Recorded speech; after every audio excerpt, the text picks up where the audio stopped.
Vazirlar Mahkamasining 706 sonli qaroriga asosan kambag'allikni qisqartirish va bandlik vazirligining Davlat mehnat inspeksiyasi vazirlikning tarkibiy bo'linmasi bo'lib, o'z faoliyatini bevosita hamda hududiy inspeksiyalar orqali amalga oshiradi. Inspeksiyaning vazifasi etib quyidagilar belgilandi. Mulkchilik shaklidan qat'iy nazar, barcha tashkilotlar, ish beruvchilar va mansabdor shaxslar tomonidan mehnatni muhofaza qilish, aholi bandligi, majburiy sug'urta, mehnat xavfsizligi va gigiyenasi hamda tazyiq va zo'ravonlikka yo'l qo'ymaslik bo'yicha qonunchilik talablariga rioya etilishida davlat nazoratini amalga oshirish.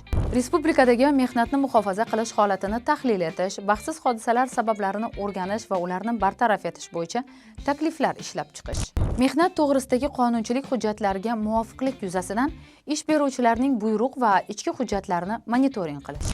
Ish o'rinlarini mehnat sharoiti bo'yicha attestatsiyadan o'tkazishni nazorat qilish. Mehnat sharoiti ekspertizasini o'tkazish.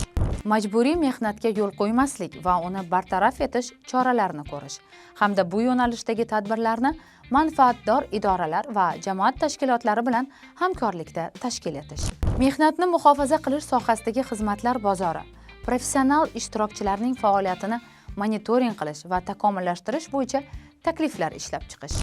Xodimlar va ish beruvchilarga qonunchilikni qo'llash, mehnat jarayonida tazyiq va zo'ravonlikning oldini olish bo'yicha maslahat va uslubiy yordam berish. Barcha tashkilotlarda mehnat huquqlari, mehnatni muhofaza qilish va aholi bandligiga oid qonunchilik talablariga rioya etilishini kameral nazorat orqali baholash.